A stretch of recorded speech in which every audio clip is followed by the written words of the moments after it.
Okay.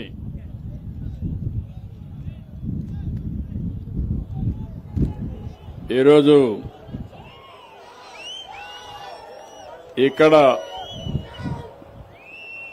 నేను ఇక్కడికి వచ్చినప్పుడు నాకు ఘన స్వాగతం పలికిన సోదరి సోదరులందరికీ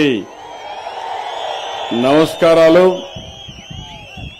ముఖ్యంగా ఇక్కడ హ్యాపీ బర్త్డే చెప్పిన మీ అందరికీ కూడా అభినందనలు. ఈరోజు నేను బర్త్డే రోజు మీ ఊరికి వచ్చానంటే దీని ప్రాముఖ్యత మీరందరూ అర్థం చేసుకుంటారని చెప్పి నేను ఆశిస్తున్నా.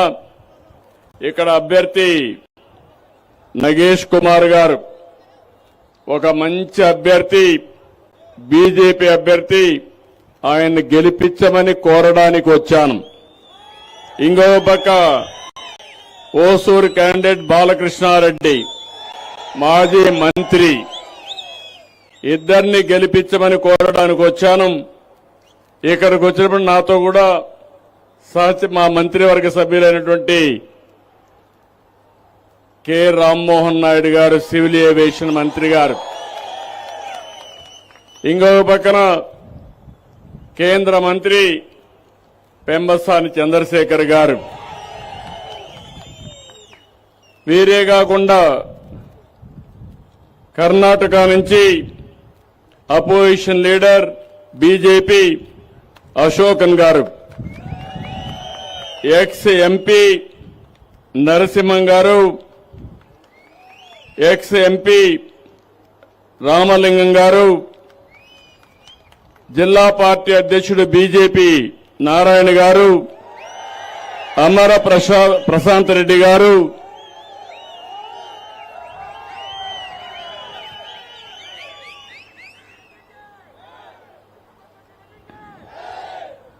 அனைவருக்கும் வணக்கம். என் அன்பான தமிழ்நாடு மக்களே,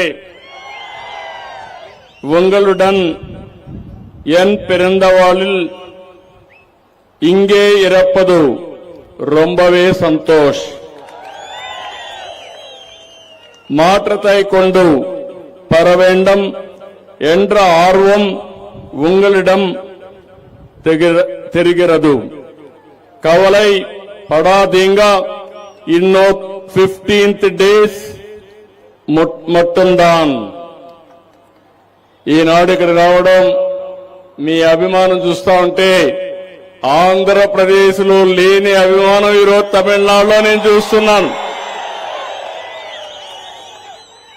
అయితే తమిళనాడు అంటేనే మనం గుర్తుపెట్టుకోవాల్సింది ద్రవిడ సంస్కృతికి మూలం. పల్లవ, చేర, చోళ, పాండ్య వంటి రాజవంశాలు పాలించిన గొప్ప చరిత్ర కల నేలది. ఇక్కడ ఆచారాలు, అలవాట్లు అందరికీ ప్రత్యేకం. తమిళం అంటేనే అత్యంత ప్రాచీన భాష. మీ అభిమానం ప్రపంచంలో ఏ భాషలో కూడా లేదు. ఇక్కడ తెలుగు వాళ్ళు కూడా తమిళ్లోనే మాట్లాడతారు. అది విశిష్టత. అందుకని స్వాతంత్రం వచ్చిన తర్వాత అంత మునుపు కూడా బాగా అభివృద్ధి అయిన ప్రాంతం తమిళనాడు. మనందరికీ ఒకప్పుడు రాజధాని మెడ్రాస్ ప్రెసిడెన్సీ, అంటే మద్రాసు కేంద్రంగానే ఆ రోజు పనిచేశాం.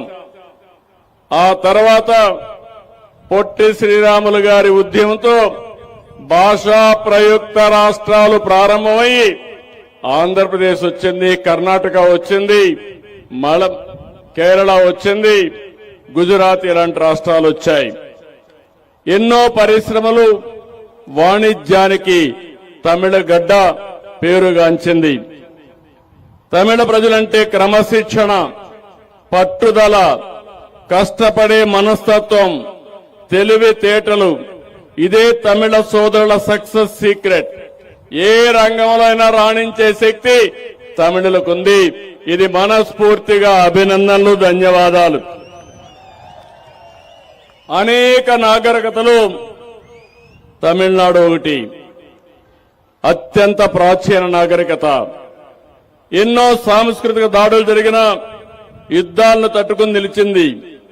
ఎంతో మంది పుణ్యాత్ములు ప్రముఖులు ఈ తమిళనాడులో జన్మించారు. కన్నగి, తిరువళ్ళవార్, కంబన్, సుబ్రహ్మణ్య భారతి, సివి రామన్, సర్వేపల్లి రాధాకృష్ణన్, శ్రీనివాస రామానుజన్, అబ్దుల్ కలాం. నేనే ఆయన ఆ రోజు దేశ అధ్యక్షులుగా ఎంపిక అవ్వడంలో నేను కూడా కృషి చేశాను. అదే మాదిరిగా స్వామినాథన్, ఇలాంటి మహానుభావులు ఇక్కడి నుంచే వచ్చారు. ఇక్కడుండే ప్రాచీన ఆలయాలు ఎక్కడా లేవు, సాంస్కృతిక ప్రదేశాలు ఎక్కడా లేవు, పర్యాటక కేంద్రాలు కూడా ఇక్కడే ఎక్కువ ఉన్నాయి.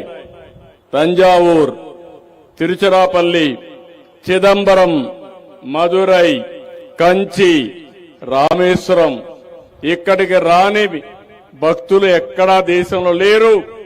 ఎక్కడన్నా దేవాలయాలు సందర్శించాలంటే తమిళనాడులోనే ప్రాచీన దేవాలయాలున్నాయి. అరుణాచల శివుణ్ణి చూచేందుకు ఏపీ మొత్తం వస్తుంది. అదే సమయంలో తిరుపతి దగ్గరికి మొత్తం తమిళనాడు నుంచి పెద్ద ఎత్తున వెంకటేశ్వర స్వామికి మీరందరూ కూడా వచ్చే పరిస్థితికి వచ్చారు. మనమందరం కూడా తమిళ్, తెలుగు, కన్నడ, మలయాళం, మన భాష ఏదైనా మనమందరం దౌడిలం. మీరు ఈ విషయం గుర్తుపెట్టుకోవాలి. అందుకే మన నాయకుడు నందమూరి తారక రామారావు గారు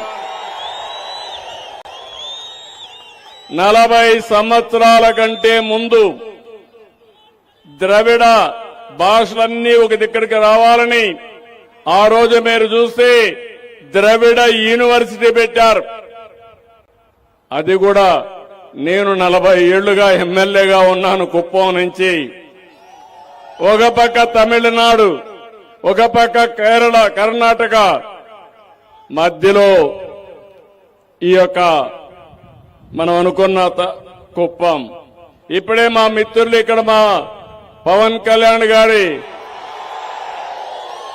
అభిమానులు, అనుమాయులు ఉన్నారు.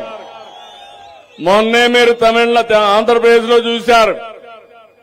ఆంధ్రప్రదేశ్ రాష్ట్రాన్ని కాపాడుకోవడానికి నేను జనసేన అధినేత పవన్ కళ్యాణ్, ప్రధానమంత్రి నరేంద్ర మోడీ గారు కలిసి ఎన్డీఏ తరపున ముందుకు పోయాం. తమ్ముళ్ళు మీరు గుర్తుపెట్టుకోవాలి, 94% సీట్లు గెలిపించారు. చరిత్రలో ఎప్పుడూ రాని గెలుపు. దానికి కారణం డబుల్ ఇంజన్ సర్కారు కావాలనుకొని ఓట్లేశారు. అందుకే ఈరోజు చూస్తే ఇక్కడ కూడా మీ మూడు చూస్తున్నాను. నేను తమిళనాడుకు వస్తే నేను కుప్పంలోనో లేకుంటే విజయవాడలో ఉన్నానా అనే అనుమానం వచ్చే పరిస్థితి వచ్చింది.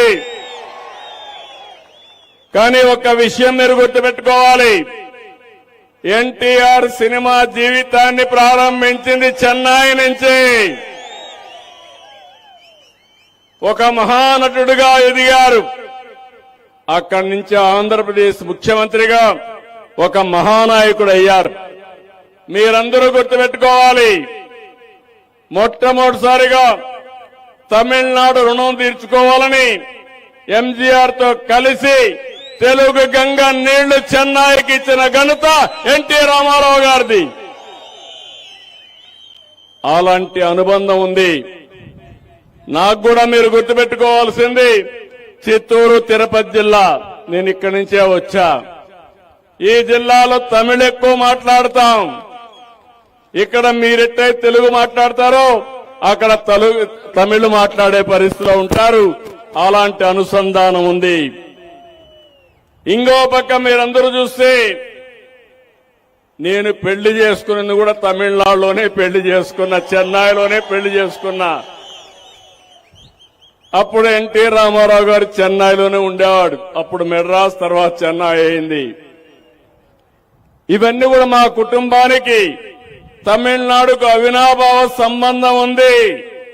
నీళ్లు ఇవ్వడమే కాదు, అన్ని వేళలో తమిళనాడు గాని ఆంధ్రప్రదేశ్ గాని అన్నాదమ్ములుగా కలిసిపోతున్నామని మరొకసారి మీ అందరికీ విజ్ఞప్తి చేస్తున్నాను.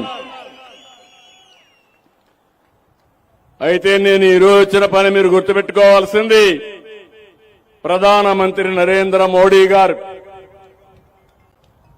ఒక మంచి నాయకుడు, 12 సంవత్సరాలు సమర్థవంతమైన నాయకత్వాన్ని ఇచ్చాడు. ఒక పక్క అభివృద్ధి, ఇంకో పక్క సంక్షేమం, ఇంకో పక్క సుపరిపాలన, ఈ మూడు కలిపి దేశ భవిష్యత్తుని పరుగులు పెట్టిస్తున్న వ్యక్తి ప్రధానమంత్రి నరేంద్ర మోడీ గారు.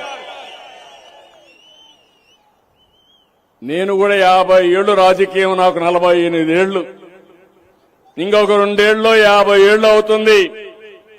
నేను కూడా దేశంలో అనేక సార్లు రాజకీయాలు చేశాను, ప్రధాన మంత్రుల్ని ఎంపిక చేశాం. అదే సమయంలో చాలా మంది ప్రధానమంత్రులను చూశాను. అందరికంటే చాలా స్ట్రాంగ్ గా పనిచేసే వ్యక్తి, భారతదేశాన్ని ప్రపంచ పటంలో గౌరవప్రదంగా పెట్టిన వ్యక్తి నరేంద్ర మోడీ గారు. అవునా కాదా అని మిమ్మల్ని అడుగుతున్నా. అవును అంటే గట్టిగా చెప్పండి, అవును అని చెప్పండి. ఇంకొక పక్క మీరు ఒకటే గుర్తుపెట్టుకోవాలి, తమిళుల ప్రయోజనాలు, దేశ ప్రయోజనాలు పట్టని పార్టీలు కొన్ని ఉన్నాయి. మొన్నే మనం ఒకసారి చూశాం. మీరు ఒకసారి చూస్తే ప్రధానమంత్రి గారు దూరదృష్టితో ఆలోచించారు. వికసిత్ భారత్ 2047 దీనికోసం ఒక ప్రణాళిక తయారు చేశారు. ఎప్పుడు ఇవ్వని సంక్షేమ కార్యక్రమాలు ఇచ్చారు. అభివృద్ధిని పరిగెత్తించే పరిస్థితికి వచ్చారు. సామాజిక న్యాయం కోసం, మహిళల కోసం బిల్లు కూడా తీసుకొచ్చారు, రిజర్వేషన్ల కోసం. ఇది మీ అందరూ గుర్తుపెట్టుకోవాలి. మన ఇంట్లో మన చెల్లెలున్నారు, మన తల్లులున్నారు, మన భార్యలున్నారు. అలాంటి సందర్భంలో ప్రధానమంత్రి గారు ఆలోచించింది, సమాజంలో సముచితమైన గౌరవం ఆడబిడ్డలకు ఇవ్వాలి, 33% రిజర్వేషన్లు పెట్టాలని ఆలోచించిన వ్యక్తి మోడీ గారు. మొన్న జరిగిన డ్రామా మీరు చూశారు. కాంగ్రెస్ పార్టీ ఆ బిల్లును వ్యతిరేకించింది. ఇంకో పక్క డిఎంకే పార్టీ ఇది తమిళనాడు, ఢిల్లీ పైన విజయమని విర్రవీగుతున్నారు. నేను అడుగుతున్నా, ఏమి సాధించారని అడుగుతున్నాను. నేను ఒక సీనియర్ లీడర్ గా అడుగుతున్నా. ప్రధానమంత్రి గారు చెప్పింది, ఏ రాష్ట్రానికి ఆ రాష్ట్రం 50% సీట్లు పెంచుతామని. ఆంధ్రప్రదేశ్ లో 25 ఉన్నాయి, ఇంకొక 13 పెరుగుతాయి, 38 అవుతాయి. తమిళనాడులో 39 ఉన్నాయి, 20 పెరుగుతాయి, 59 అవుతాయి.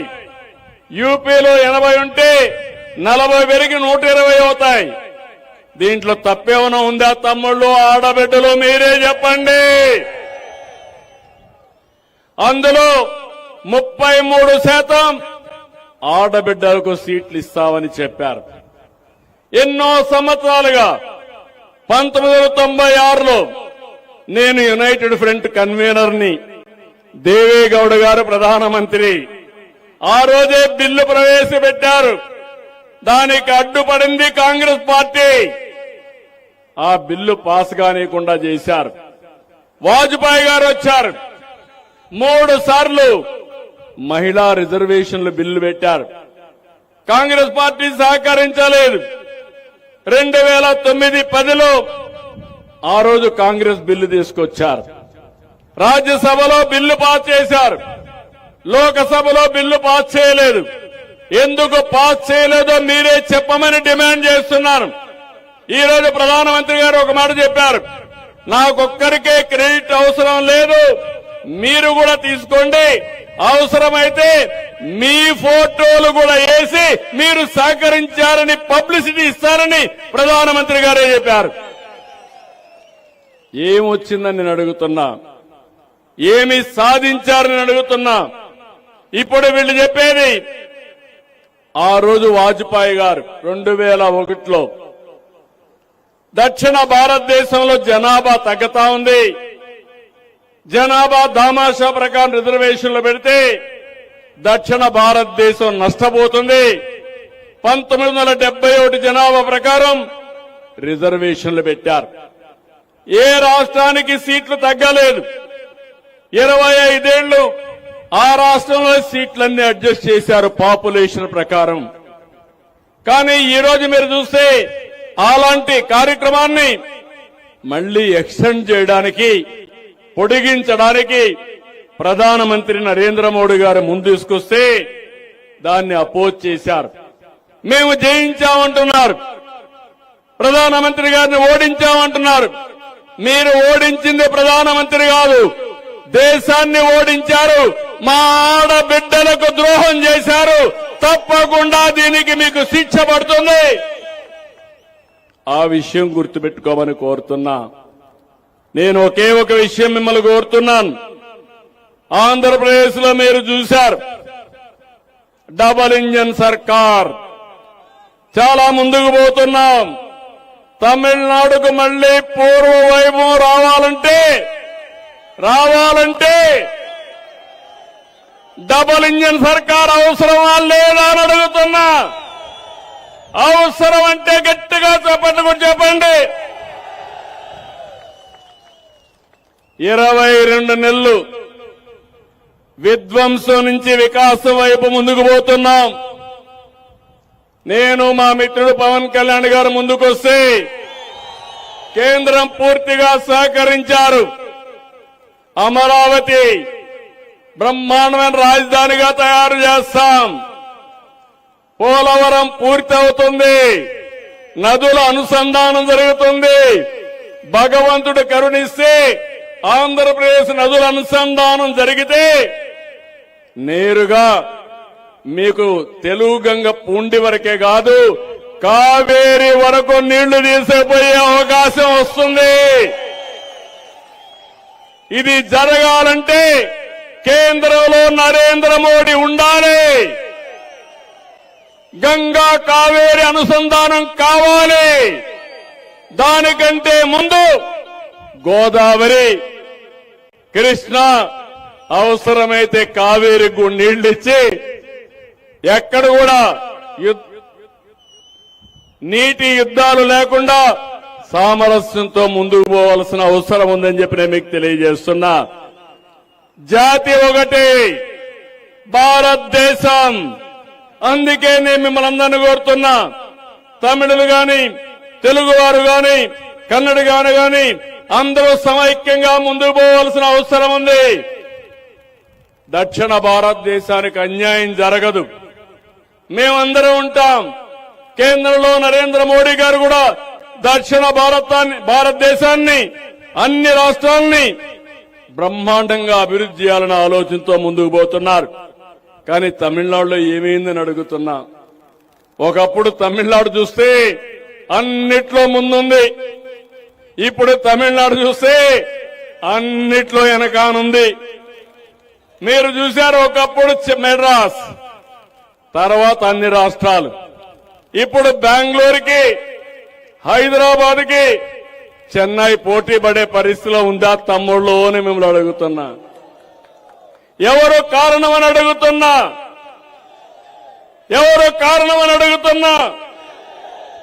మీరు రిఫార్మ్ లో ముందుకు రారు, అభివృద్ధిలో ముందుకు పోరు. ఎక్కడ చూసినా రాజకీయాల్లో మాత్రం ముందుంటారు. ఈ విషయం మీరు గుర్తుపెట్టుకోవాల్సిన అవసరం ఉంది. ఈ రోజు మీరు చూడండి, Chennai airport, Hyderabad airport, Bengaluru airport, ఏ తమ్ముళ్ళో ఏమైనా పోలుకుందా అని మిమ్మల్ని అడుగుతున్నా. అలాంటివి కూడా జరిగే పరిస్థితి వచ్చింది. ఇలాంటివి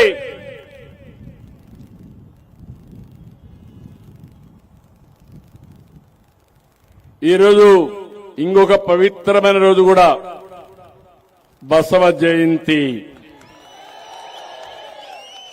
అలాంటి పవిత్రమైన రోజు ఈ ఊరికి రావడం నా అదృష్టంగా నేను భావిస్తున్నా.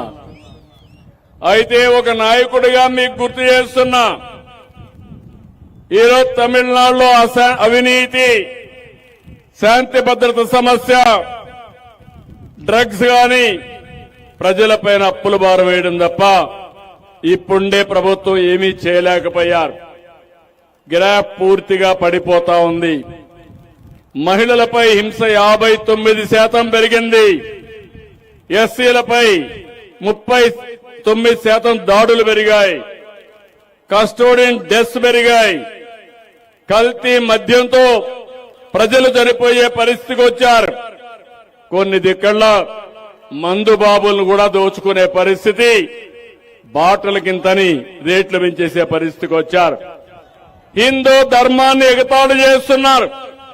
మనమందరం భారతీయులం అనే భావన కూడా లేకుండా విద్వేషాల్ని రెచ్చగొట్టే పరిస్థితికి వచ్చారు. అందుకే మీ అందరికీ విజ్ఞప్తి చేస్తున్నాను, కరప్షన్ ఇల్లాద గ్రామం ఇల్లై, நாசம் பண்ணாத நகரம் இல்லை, சேதம் அடையாத பகுதி இல்லை. டிஎம்கே தோற்க வேண்டும், தமிழ்நாடு ஜெயிக்க வேண்டும். అర్థమైందా రాజా? అర్థమైంది రాజా? ఇంకా మీ మీదనే బాధ్యత. నా బాధ్యత నేను చేస్తున్నా. మీరు కూడా అదే మరిగా ఆలోచించాలి. కేంద్రం 14-24 మధ్యలో వివిధ సంక్షేమ కార్యక్రమాలు తీసుకొచ్చారు. ఇంకొక పక్కన అభివృద్ధి కార్యక్రమాలకు నాంది పలికారు. 14 లక్షల కోట్ల రూపాయలు ఖర్చు పెట్టారు. గడిచిన 5 సంవత్సరాల్లో 60,000 కోట్లు ఖర్చు పెట్టి 4,000 కిలోమీటర్ల పైన జాతీయ రహదారులు వేశారు. ఇప్పుడే నేను ఇక్కడ వస్తా ఉంటూ చూశాను, బెంగళూరుకి ఔటర్ రింగ్ రోడ్డు మీ ఊరి పక్కన పోతా ఉందంటే అది ఈ రోజు అభివృద్ధి. అవునా కాదా? ఒక్క ఎయిర్పోర్ట్ కట్టలేకపోయారు. తొందరలో మళ్లీ చెప్తున్నా మీ అందరికి, విశాఖపట్నంలో 2,500 ఎకరాల్లో one of the best airport June జూలైలో జాతికి అంకితం చేస్తున్నామని చెప్పి కూడా నేను మీకు తెలియజేస్తున్నా. మళ్లీ అమరావతిలో ఒక 5,000 ఎకరాలతో ఒక బ్రహ్మాండమైన ఎయిర్పోర్టు, ఒకరికొకరు పోటీ బయటగా బెంగళూరు కంటే హైదరాబాద్ కంటే మెరుగైన ఎయిర్పోర్ట్ కట్టాలని ఆలోచిస్తున్నాం. అది అభివృద్ధి, అది పోటీ తత్వం. అంతేగాని ఇంకా ఎనిక్కిపోవడం మంచిది కాదని చెప్పి కూడా నేను మీకు తెలియజేస్తున్నా. అందుకే నేను మిమ్మల్ని అందరినీ, ఈరోజు దేశంలో అనేక అభివృద్ధి కార్యక్రమాలు జరుగుతున్నాయి. ఈ రోజు మన ఇంటి పైన కరెంటు మనం ఉత్పత్తి చేసుకునే పరిస్థితికి వచ్చాం. ప్రధానమంత్రి గారిని చూశారు, సూర్యఘర్ 78,000 రూపాయలు సబ్సిడీ ఇస్తున్నారు. మీ ఇంటి పైనే కరెంటు తయారు చేసుకుని మీకు అవసరమైన కరెంటు వాడుకునే వస్తీ, మీ పొలంలోనే కుసుమ కింద ఆంధ్రప్రదేశ్ లో అయితే ఉచితంగా పంప్ సెట్ కి సోలార్ ఇస్తున్నాం. దానివల్ల కరెంటు వాడుకుని అవసరమైతే వాహనాలు కూడా ఎలక్ట్రికల్ వాహనాలు పెట్టుకుని ఛార్జ్ చేసుకుని ఇంటికి కూడా వాడుకునే అవకాశం కల్పిస్తున్నాం. కరెంటు ఛార్జీ లేకుండా చేసే పరిస్థితి తీసుకొస్తున్నాం. ఇలాంటివన్నీ ఉన్నప్పుడు ఒక ప్రోగ్రెసివ్ గవర్నమెంట్ ని మనం సపోర్ట్ చేయాలి. అందుకే అడుగుతున్న, అభివృద్ధి కావాలా, ఉద్యోగాలు కావాలా? ఈ ప్రభుత్వం వల్ల సాధ్యమా? కేంద్ర సహకారం కావాలనా లేదా? అందుకే కేంద్రంలో నరేంద్ర మోడీ పాలన బలపడాలి. సంక్షేమ కార్యక్రమాలకు నాంది పలికిన వ్యక్తి అమ్మ జయలలిత. ఆ స్ఫూర్తి కూడా రావాలి. ఇది రావాలంటే ఎన్డీఏ కూటమిని గెలిపించాలి. మున్నేట్రం వేண்டுమా, వేలై వాய்ப்பு கள் வேண்டுமா, அப்படி ஆனால் மத்திய தில் மோடிஜி இருக்க வேண்டும், மாநிலத்தில் அம்மா ஆட்சி வர வேண்டும். ఎందుకు ఎన్డీఏ కూటమిயை వెట్రి పెర చేయంగల్. మీ ఓటుతో రాష్ట్రం గెలుస్తుంది. ప్రతి వ్యక్తి, ప్రతి ఇల్లు గెలుస్తుంది. ఇక్కడ అభ్యర్థి గురించి నేను చెప్పక్కర్లేదు. ఎలాంటి అభ్యర్థో మీకు అందరు తెలుసా అని అడుగుతున్నా. మీ అందరికీ రౌడీ రాజకీయాలు మీకు కావాలన్నా మిమ్మల్ని అడుగుతున్నా. అభివృద్ధి వద్దని మిమ్మల్ని అడుగుతున్నా. అందుకని ఉంగళ్ ఒట్టినాల్ తమిళనాడు వెల్లుం, ஒவ்வொரு வரும் ஒவ்வொரு குடும்பம் வெல்லும். ஓட்டு உங்களது. உங்கள் வாழ்வை மாற்றும் பொறுப்பு என்டிஏது. తమిళ తాయ్ వల్గా, తెలుగు తల్లికి జై, భారత మాతాకి జై. ఇప్పుడు గట్టిగా మీరందరూ ఎన్డీఏకే ఎన్డీఏ అంటే గట్టిగా జిందాబాద్ గట్టి చెప్పాలి. ఎన్డీఏ. ఇద్దరు బీజేపీ అభ్యర్థులు, మేమందరం బీజేపీ అభ్యర్థులకు ఓటేస్తామని గట్టిగా చప్పట్లు కొట్టి హర్షాన్ని, ఆమోదాన్ని. భారతదేశ అభివృద్ధి, తమిళనాడు అభివృద్ధి, మనందరి అభివృద్ధి వీళ్ళ వల్లనే సాధ్యం. అందరం సమైక్యంగా పనిచేస్తామని మళ్లీ వస్తా. ఇక్కడ విజయోత్సవ సభ పెడతా. వచ్చి మన మిత్రుడిని గెలిపిస్తే మళ్ళా వచ్చి మీ అందరికీ ధన్యవాదాలు తెలియజేయడమే కాకుండా మీ అభివృద్ధికి అండగా ఉంటారని మరొక్కసారి హామీ ఇస్తూ జై హింద్.